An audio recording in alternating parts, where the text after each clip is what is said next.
Susie Bogus, Hey Cinderella, Kicks 105.5.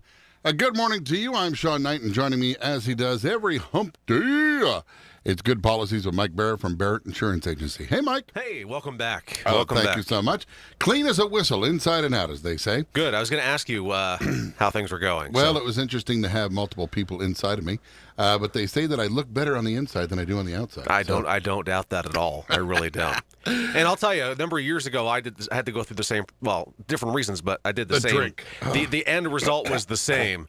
And I'm not going to kid you when I tell you this. I'm at Dartmouth Hitchcock Medical Center because I was living down there at the time. The last thing I saw before my eyes closed for a while, a can of Pam, the spray, the cooking spray. I'll leave it there. And I so wanted to say so, but I can't. I have so much more I can say, but we're in mixed company, so we can't. So speaking of mixed company, we sometimes travel around with our BFF, our man's best friend, the family dog, or even in some cases, people actually drive around with their cats. Sure. I don't understand that because I don't think that cats are really designed to go on car drives, but at least mine aren't. But a lot of people asking, first of all, is it cheaper to have a dog? Is it cheaper to have any kind of home insurance deductions or anything when you have a dog as far as security purposes? Because odds are you're not going to get robbed versus your neighbor who doesn't have a dog. But there's no difference there. There's no difference. Okay. And you were out last week, so your Phil and I talked quite a bit about dogs. We talked about the acceptable dogs, the unacceptable dogs, why insurance companies have a vested interest in making sure that you don't have certain types of breeds because they don't want to have that liability exposure if your dog has a higher statistical probability of biting. I'm glad that you said that. Higher statistical probability, stereotyping.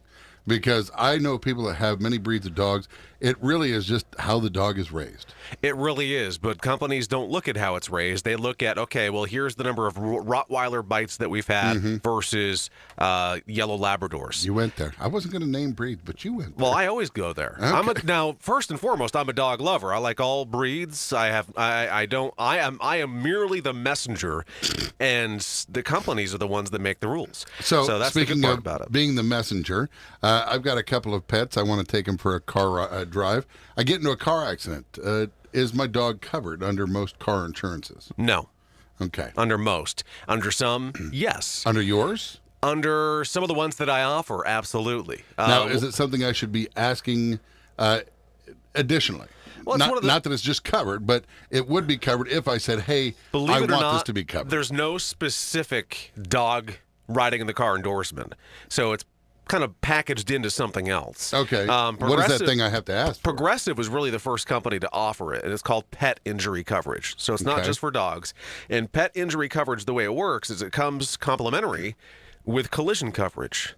So as long as you have collision coverage on your vehicle, if you're riding around with your dog or cat and they're injured in an accident while they're riding with you, Progressive pays up to $1,000. Is that a huge jack up from what it normally is, or is that kind of covered under what you would have anyway? You would have it anyway. Anyone who's got Progressive right now who's carrying collision coverage has built-in pet coverage, with two exceptions. If you live in North Carolina or New Hampshire, those are the only two states Progressive currently is doing business in that do not accept that coverage. They will not allow it in the state because every state has their own very specific, they have their own insurance departments, they have their own rules, guidelines, and so on and so forth. There's federal mandates that must be met, but other than that, the states have their free range. Right. That's when people say to me, well, I like to go the cheap route, and I go things like the General, and I think you're absolutely stupid because the General is going to get you out of a ticket with a police officer, right? But it's not going to cover you. It's not going to cover anybody you hurt. It's not going to do anything but just give you that minimal liability to be able to drive around town. And you're going to be stuck with some super bills if you get into an incident. You could lose your home. You could lose your assets. If you don't have assets, you could have lose your ass. You could have your lien, a lien on you. I mean, there's so many things. So the exposure is scary. But some of the other highlights of the Progressive pet coverage, it's limited to dogs and cats owned by you or a resident relative that's in your car. So we said dogs and cats. Right. Only dogs and cats. Because I've actually seen people that consider service animals to be iguanas. I mean, I've seen some weird... Right.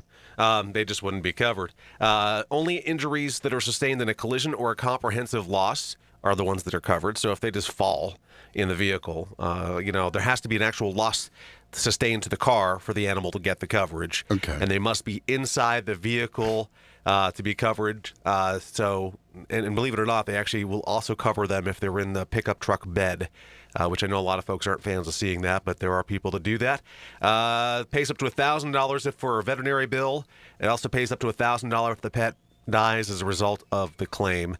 The insurer does not need to replace the animal to get paid. They just get the $1,000. So. Now, it seems like to me, in my mind, $1,000, not a lot of money, especially when you consider that just to go see the vet is $100 to $150. Right. If something's wrong with your pet, that we're talking hundreds and even $1,000 and above. Right. So it's more of a warm, fuzzy payment versus really reimbursing you. It would be better if you actually put together a fund at your bank or, stuff it in your mattress of money in case of that emergency. Well, there's if also that's something insurance. of high priority. There's also insurance available for animals. There is. AKC actually has them, the kennel clubs and everything. So they actually have quite comprehensive medical plans out there if you wanted to have that ultimate protection. Now, there is one more company that we offer after Progressive offered that. They really liked it, and they were in the midst of doing some changes and adding some different components of coverage. Cooperative Insurance of Middlebury, another company we represent. In that they have an auto bundle that gives you the zero glass. They give you the rental reimbursement, towing, so on and so forth. Part of that is $500 medical payment for pets. Okay. So there are two companies currently that I represent that offer coverage for your animals, which is great because I have co-op myself. And so I know that Charlie, my 8-month-old yellow lab, who's in the truck with me almost every day, or at least, every day. If he sustains an injury in an accident, I know I have up to $500 to help me with whatever kind of injury he sustains. Now, you don't have any additional insurance on him, do you? I have, because he's AKC registered, I had 90 days of free health coverage on him. Yeah. Okay. I was just curious. Yeah. I didn't know if that was because, when I was growing up as a kid, we had family pets, and if Fluffy broke a leg, it was like, oh, let's rush to the vet. No, it was take the kids to the movies, and I'll take care of Fluffy. And Fluffy ran away with a broken leg. How could he get so far? Yeah. He's on a farm with a broken leg?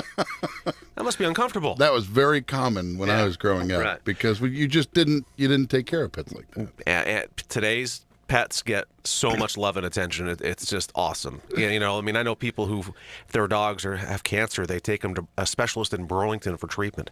It's incredible. It's really incredible how the passion and the love for the animals is today. So. If you have more questions and you would like to know more about taking care of man's best friend or even your furry feline through insurance, through Barrett Insurance and any of the people that he has covered, please feel free to call him. Good Policy is always available to answer any questions for you. Sure. Buzz him up at 748-5224. Visit our website, thebarrettagency.com. Facebook, Google, and YouTube. All is found. You'll find us at Barrett Insurance Agency on all three of them. We always talk too long. I'll see you later. Blah, blah.